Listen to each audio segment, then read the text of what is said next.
They say that good things come to those who wait, and the BYU football program got that good news as Kelly Poppinga takes over as BYU's defensive coordinator. How much further can he take BYU football? We're all about to find out.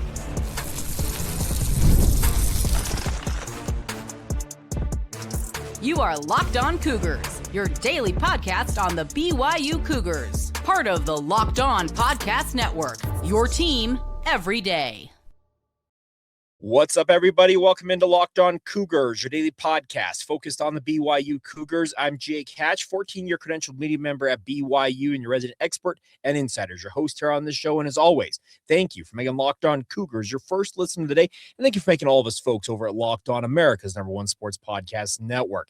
Coming up on today's show, we'll react to the news. Kelly Poppinga elevated to BYU's defensive coordinator. Some associated moves with Sione Po'uha, as well as Demario Warren joining the staff. We'll break that down. Then we're going to talk about maybe the biggest addition to BYU's roster for 2026, even though he's not an addition. That's the retainment of Bear Bachmeier. We'll examine what BYU gets as QB1 announces its return officially to the BYU football program. And we'll finish up today's show on the basketball front as BYU made mincemeat of the Arizona State Sun Devils, and we'll break it all down coming up on today's show. So let's dive right in. If you missed the news and if you've had your head buried in the sand, you've been living under a rock, it might have been the worst kept secret in quite some time around BYU sports. And that's the news that Kelly Poppinga was going to take over as BYU's defensive coordinator. Those of you who are everydayers, and I had a couple of you, I know who you are, called me literally yesterday and said, your references, I think was the term they used, to Kelly Poppinga are busting me up because I've been making those references for a week now. This has been essentially, like I said, the worst kept secret in quite some time that Kelly Poppinga was tabbed by Kalani Sitake to take over as BYU's defensive coordinator. Heaven only knows why it took so long for BYU to make the announcement, but they have made the announcement, and Kelly now slides into an all-important seat for BYU's hope for continued success with their football program coming off two absolutely incredible back-to-back seasons going 23-4 over the past two campaigns in football. Kelly Poppinga has never been a full-time solo defensive coordinator. His coordinator experience is limited to a run as the co-defensive coordinator during his time at Virginia under Bronco Mendenhall, working alongside Nick Howell. And during that time, he was never the play caller, but he will be the play caller as it's been reported in this instance. What is the risk there? Well, the risk is if he falls flat on his face and BYU's defense regresses. That is the ultimate risk of all of this. But I believe that this is going to work out because, as we have talked about, to those of you who are everydayers, we have talked about the retainment of Gary Andersen being an absolutely incredible stroke of mastermind, luck, whatever you want to term it, by Kalani Sitake.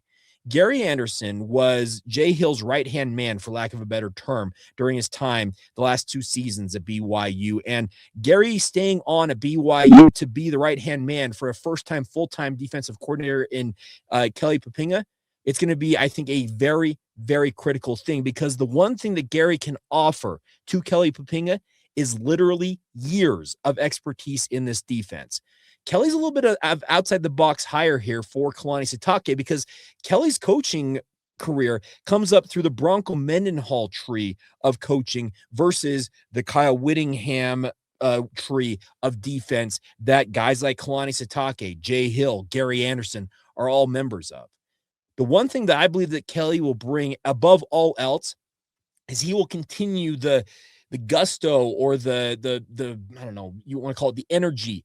Jay Hill was a relentless recruiter, and it's well chronicled that he was a guy that even when he had downtime on family vacations, he was hitting up recruits when capable or doing things to further the mission of BYU football and make them a better football program. I can assure you, knowing what I know of Kelly Poppinga, and I like him on a personal level, I've had a lot of positive interactions with him as a coach. I can assure you he will keep that same type of energy, vigor, gusto, insert whatever adjective you want there to keep BYU recruiting at a very, very, very high level. Trey Alexander, for example, pointed out that the first point of contact he ever had with BYU, Kelly Poppinga. Kelly Poppinga coached the Atlanta area when he was at Virginia, made a lot of inroads there, and brought those connections when he came to BYU for his second stint as an assistant coach here, and that will continue to pay dividends down the line. And as a guy like Trey Alexander says, hell of a coach, hell of a hire. That was his direct quote on social media. And I got to agree with him because I think the one thing that Kelly may lack, yes, is the play calling expertise and knowing the intricacies of this defense, even though he's been in it for a couple of seasons, actually 3 seasons now.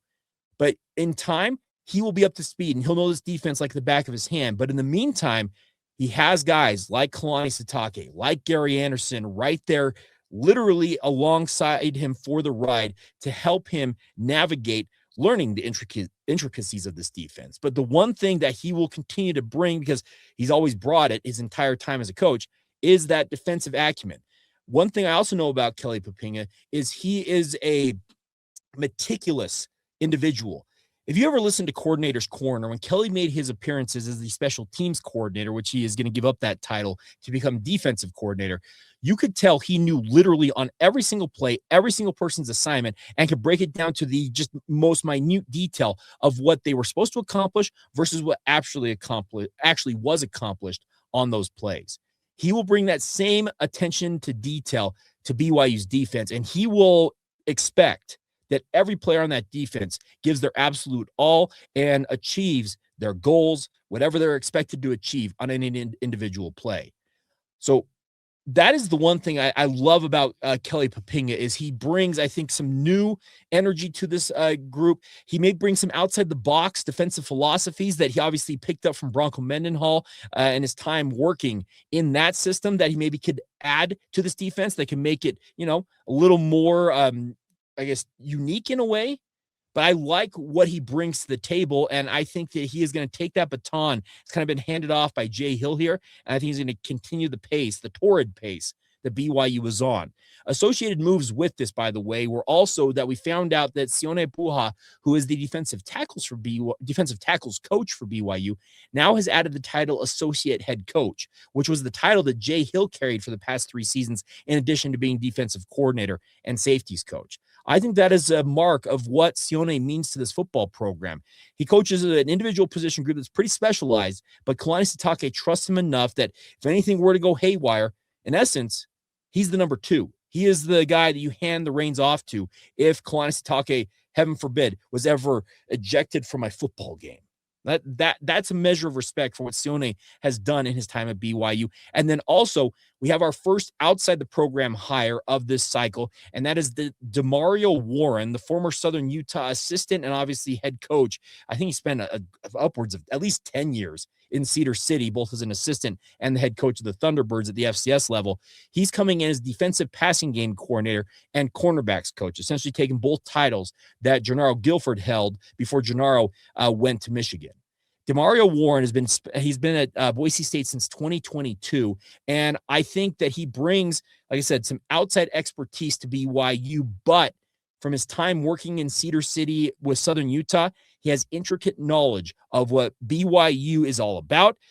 So far as I know, he's not a member of the Church of Jesus Christ of Latter-day Saints, so obviously he can connect with guys and players who are non-members, and I think that he will bring his expertise, that being in the defensive secondary, particularly cornerbacks, and elevate BYU, I think, in terms of his efforts to make them a better defense. He's got head coaching experience. He's been a coordinator. He's got a lot of intangibles that you don't get with just one position coach, and I think it was a pretty savvy hire for BYU. I don't know. Maybe it's an underwhelming overall amount of moves for you as a Cougar fan. I welcome your comments.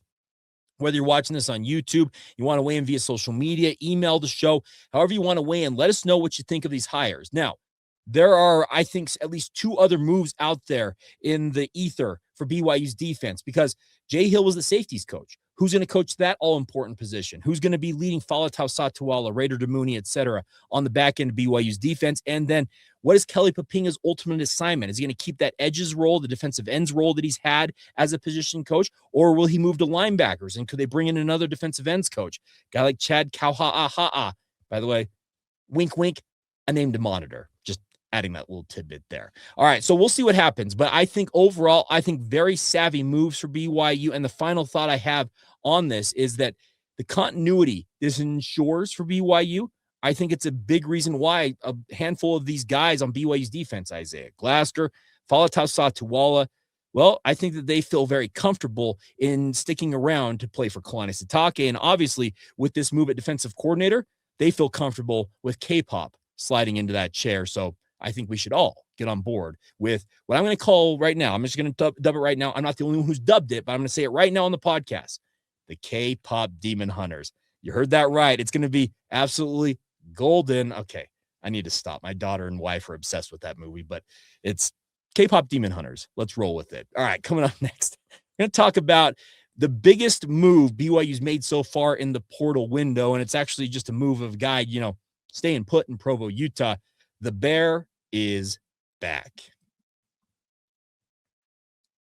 Today's show is brought to you by our friends over at Rocket Money. Let's be real. Managing your finances can feel absolutely overwhelming. I can speak to that directly. Between subscriptions you forget about, bills that keep going up seemingly, and trying to figure out where all your money actually goes each month, it's easy to feel like you're losing control, and who has time to check every transaction and hunt down every single hidden fee that seems to be out there. That is where Rocket Money comes into the fray. They are your personal finance app that helps you take control, finds and cancels your unwanted subscriptions, monitors your spending, and helps you lower your bills so you actually can grow your savings and have a little put away for a rainy day. It's absolutely incredible when you use Rocket Money what it will find. It might find you have multiple subscriptions to multiple services, help you cancel those, and you obviously save money along the way. Consolidates your checking, savings, loans, and investments into a single dashboard. Helps you get a clear view of your entire financial picture, helping you stay on top of your money. If you want to do that, let Rocket Money help you reach your financial goals faster by joining them at rocketmoney.com/locked-on. That's rocketmoney.com/locked-on. Once again, rocketmoney.com/locked-on.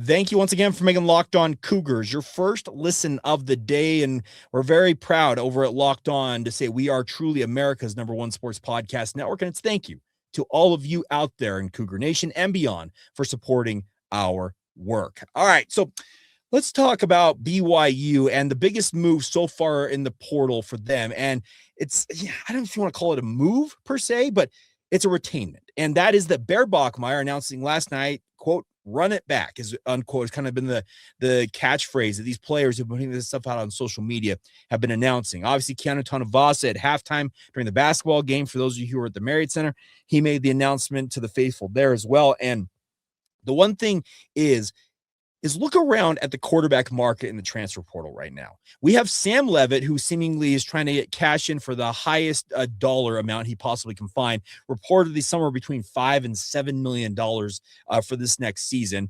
We know that Brendan Sorsby reportedly is going to make $5 million at Texas Tech. We have DeMond Williams Jr., who signed apparently a guaranteed contract to return to Washington last week, and then decide, you know what, screw that, I'm walking away. And now we have Washington threatening to go pursue all legal avenues to hold him to his contract that he signed with the Washington Huskies. The transfer portal market for quarterbacks is just, to use the expression, it's nuts. It's absolutely totally nuts.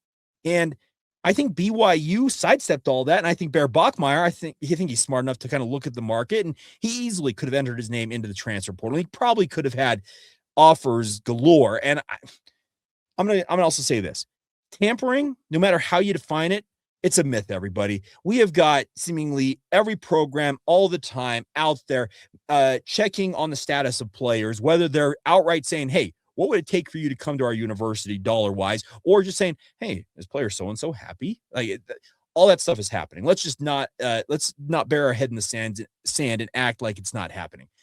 The nice part is the original premise of what I want to talk about here is Bear Bachmeier sidestepped all of that. Yes, I believe that he absolutely is making a mint at BYU relative to what he probably was making coming in this past season. I'm sure he made some money last year, but Kalani Sitake reportedly got a bunch of money in NIL guarantees in his recent contract. And something that guys like Jeff Hansen have espoused out there, and it's a thought that I wholeheartedly concur with, is that while you may not see that money being splashed on those, call them free agents in the transfer portal to bring into BYU, well, that money probably is just going to the guys that, you kind of want to hold on to.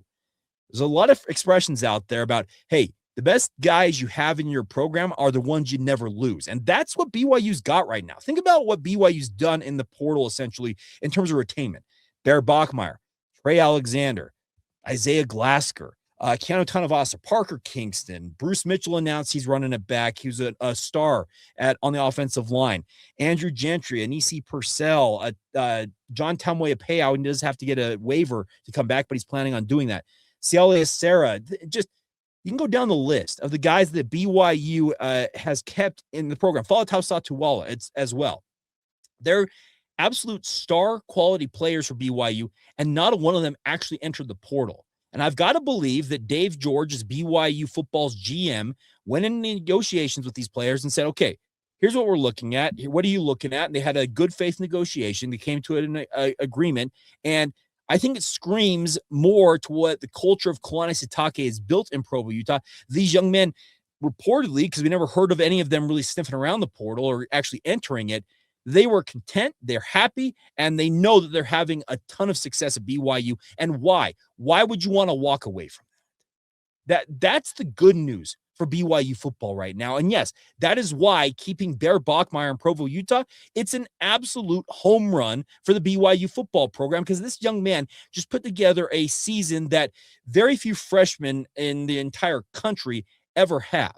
And he's a true freshman at that, and put up 3,500 total yards. I believe Gregor Bell said after the final game of the season, the Pop-Tarts Bowl, there were only 5 other quarterbacks who have put up a season of those type of numbers in BYU football history, which I had to double check that. But it's crazy to consider what Bear accomplished in his first year. And oh, by the way, that kid didn't show up on campus until mid-June last year.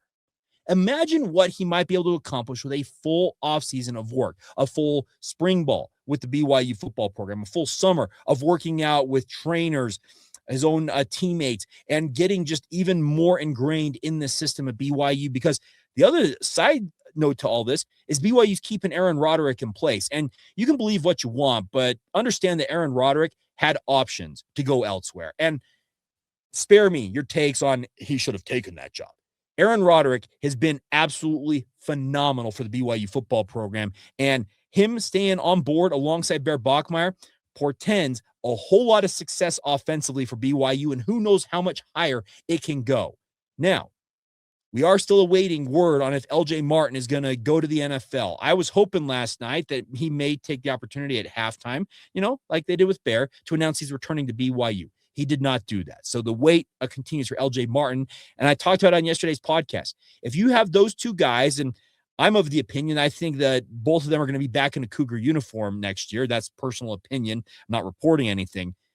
That is going to make BYU's defense downright dangerous, because having those two guys finally on the same page of a full offseason's work together, you add Parker Kingston, JoJo Phillips, whoever else at wide receiver that steps up. You get a tight end, potentially like a guy like Walker Lyons in here, who showed some really nice flashes at USC.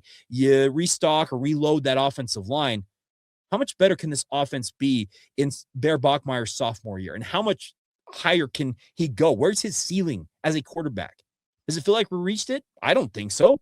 But that's why it is such a big deal that BYU kept Bear. The Bear is back in Provo, Utah, and it is going to, I think, take BYU football to another level. We talked earlier this week, for those of you who are everydayers, about how good BYU's defense looks on paper, even without the potential addition of guys via the transfer portal. Well, you think about it, Bear Bachmeier, LJ Martin, Parker Kingston, JoJo Phillips. You have guys like Bruce Mitchell, Andrew Gentry on that offensive line, Sonny Mocassini, who actually is the highest rated of the returning offensive linemen based on what I saw from PFF, from some of those of you who sent me the notes about that. There are a ton of building blocks for BYU's offense on paper to match a lot of what we saw from BYU's defense on paper. This is a team that went 12-2, and Keanu Tanavasa expressed it, that their goal, they want to get back to the Big 12 title game, but this time they want to hoist the hardware. They want to be Big 12 championships. He also mentioned the fact of playing in the college football playoff. BYU's kind of right there at the cusp of just climbing over that edge and living the dreams that I think all of us, whether you're a Cougar fan, a player in the football program, a coach, an administrator, y'all want to experience the highest of highs, and that's winning a Big 12 title. That's playing for a natty, speaking of the national championship in the college football playoff. And it's all kind of just right there. And can Bear Bachmeier in his second season at BYU elevate them to that level? I sure hope so, because his freshman year showed that this kid he has got absolute star potential in him. And that should excite you as a Cougar fan to consider where he might take BYU in year 2. And heck, even considering year 3, like all that stuff. That's why this is an absolutely incredible, you want to call it an addition, a retainment, whatever you want to call it. The transfer portal is weird because now we have to worry about year to year of players coming and going. But the nice part is, I've said it before on this podcast, BYU remains, in my opinion, one of the more portal-proof programs in the entire college football universe. And it's because of what Kalani Sitake has built. He builds an entire culture that is about love and learn. And guys want to come in. They're having success winning football games, but it means more than just an NIL check. It means more than just going out there and doing your assignment. They invest in this program, and speaking of the players, and they obviously reap what they sow, and they've reaped quite a bit in terms of the wins over the past 2 years. And the hope is that with Bachmeier in tow, as well as the other guys that look like they're on their way back to BYU or staying put in Provo, yeah, life is good. Speaking of the BYU football program, and we should all be excited for what they can accomplish in 2026 and beyond. All right, finishing up today's show, coming up next, BYU basketball. Not going to lie, they made Arizona State feel like one of those quad 4 games they played in the non-conference slate.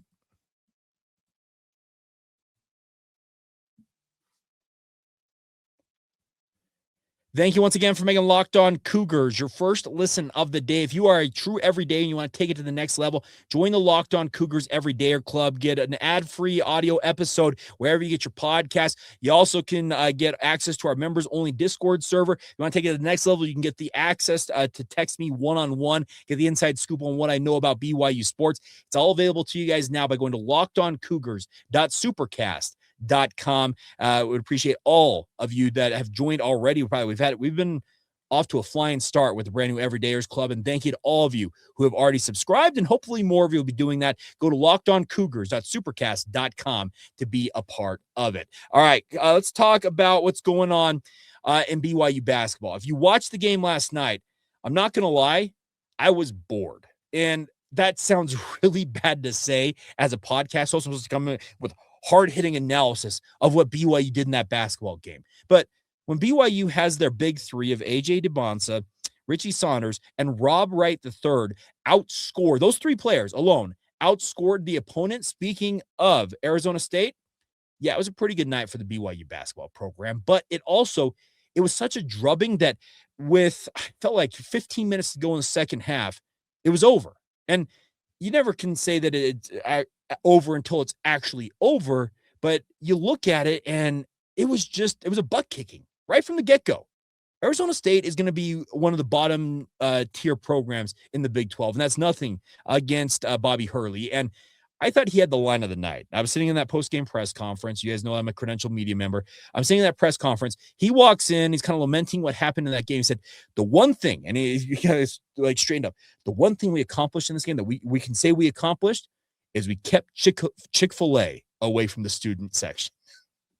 Got some laughs. He was having some fun with it. Actually, was kind of a humanizing moment for a guy like Bobby Hurley, who's got a rep. If you know college basketball, you know the rep of the Hurley family, like ultra intense individuals. And it kind of, I think, cut the tension in the room. But BYU rolls to a 104-76 victory. The first time in Big 12 play since BYU joined the conference, they've crossed the century mark. And BYU shot 57% from the field, 45% from 3, and just absolutely dominated this game in every single aspect. 10 blocks. And by the way, if you didn't see it, Keba Keita didn't play in this game. Abdullah Ahmed, in just his 3rd game as a BYU Cougar, got the start. He ended up playing 17 minutes with 3 points, 5 rebounds, and 5 blocks of his own. He ultimately left because he was cramping up late in the game, according to Kevin Young. And so obviously had to monitor that. He also did say that Keba Keita was essentially re-injured an ankle. Like he said it was a minor injury. He thought he could have gone had, the opponent been a bigger name. Thinking about like the likes of Arizona, Texas Tech. You think of the ranked opponents in Big 12 play for BYU. He probably would have played through that, but BYU felt like they had the ability to handle Arizona State, and they sure did. Richie Saunders scores a career-high 31 points and made it look easy. That play, the Rob Wright, he's chasing a ball that was tossed over his head right at the end of on the end line, throws it backwards, and Richie Saunders buries a 3. that is going to be a highlight reel play for literally years to come. It was absolutely incredible. And Rob Wright, I asked him in postgame, did you know that Richie was back there? He says, I knew he was behind me, so I just threw it backwards. And I think he said, God did the rest, was the quote. Sure did. Absolutely incredible stuff from the BYU basketball program. And they made this game feel like, as I mentioned kind of in the tease before we launched into this, it felt like it was one of those quad 4 games. You remember like when Holy Cross came in, it was a laugher. You're like, well, this is a layup for BYU basketball. That's what this game felt like. And that speaks to the dominance BYU showed in this game. And it wasn't just offensively, because you score 104 points. Yeah, that's an incredible offensive performance. But defensively, BYU did some really nice things. And had BYU kept the pressure up in the second half, it could have been a whole lot bigger in terms of the margin. And Kevin Young said, hey, I like the defensive intensity we played with. But he said that in the second half, when kind of Cotton called the dogs off is the term to use, they scored on 10 straight possessions. And he said, I wasn't happy with that. I want to see our defense stay locked in with the reserves and the like. And I get that. He's a coach. He's always looking for something to get his guys on, but it doesn't take away that BYU held them to 28 of 74 shooting for Arizona State, 7 of 25 from 3. Like, you did everything you wanted to do in this game. Yeah, I was thoroughly impressed with BYU to the point of boredom. That may sound like an oxymoron, but I think any of you who watch that game know exactly what I'm talking about. I was seeing people walking out of the Marriott Center with well over 10 minutes to go in this game. They're like, you know what? They got this thing in hand. Oh, excuse me. I didn't mean to smack my base there, but this thing's over. Let's go home. Can you blame them? Like, I know that there's let's tell fans how to fan element out there, but it was that dominant and that thorough of a victory for BYU. And it shows that BYU, they're going to be a force in the Big 12 conference. And we're going through the easy part of the schedule here. I need to remind you guys, maybe I don't, that this 4-game set that BYU has, they've played 2 of the 4. So speaking of Kansas State, Arizona State, they go to Utah on Saturday night, and then they face TCU next Wednesday. This 4-game set is considered the weakest 4 games in the Big 12 run for BYU the rest of the season. It's going to ramp up after that because, oh, by the way, you play Utah, and then the following Monday night, Arizona's in town. You play Texas Tech twice. You got a game against Houston out there on the horizon. The level of difficulty is going to go up significantly in very short order, and BYU has to gather as many wins, no matter how they come, dominant like this, nail biters that may come in time, find ways to win basketball games. But it shows the win that the performance BYU put on against Arizona State, that this is a dominant BYU basketball team. And Kevin Young kind of alluded to it post-game, talking about the fact that he's like, you know what, last year we had moments where we were really, really good. He said, like, this year we're kind of playing more to the kind of the standard that he wants BYU basketball to play to all of the time. And yes, it helps that they've got 3 elite stars leading the way. AJ DeBonsa looks every bit a top 3 at worst pick in the NBA draft next year. Richie Saunders is going to go out as one of the all-timers in BYU basketball history. I'm dead serious about that. He might find himself on that Mount Rushmore of BYU basketball. He's been that good, that consistent for multiple years in a row for BYU. And oh, by the way, there's another guy named Rob Wright who's very capable of taking over any individual game. We are being spoiled by this BYU basketball team. And let's not take for granted, like I said, even though I was absolutely floored by how good BYU played to the point I was bored with that contest, it should not take away what this BYU team is showing right now. And the hope is that, yeah, when they get into these tougher games against number 1 Arizona and the like, that BYU can bring that same level of play with them and match wits with the best teams in college basketball, in their conference, and assert themselves as a true conference contender. That is what we're hoping it shapes up for the BYU basketball program. And at least through game 2 of the Big 12 slate, life's good for BYU. 11 straight wins now for the Cougars, looking to make it 12 straight against their arch rival Utah. And I'm looking forward to that game. Crazy things happen, it feels like, when BYU and Utah get together, no matter what level both of these teams are at. But you hope that BYU can go up there. And Richie Saunders said it himself. It's his senior season. He wants a win in the Huntsman Center. And we'll see what happens Saturday night. We'll break that down on a future edition of Locked On Cougars, looking at that Friday edition. So stay tuned for that. So there you go. Quite a bit of news. I feel like I could go on for another 30 or 40 minutes, and I'm sure some of you would like me to do that. But you know what? This is the way we do it. Kind of short form podcast, get you the news that you guys need to know about, some opinions on the matter, and get out. So Thank you, truthfully, for all of your support of the podcast. As always, if you want to be a part of the Locked On Cougars Everydayer Club, check it out, lockedoncougars.supercast.com, or it's also in the show notes below. You can just click the link and join us there. And as always, thank you for making Locked On Cougars your first listen of the day. Go make your second listen. Our friends over at Locked On College Football or Locked On Big 12. I would encourage you to listen to both. So check that out. And as always, come back tomorrow and be an everydayer right here on the Locked On Cougars podcast.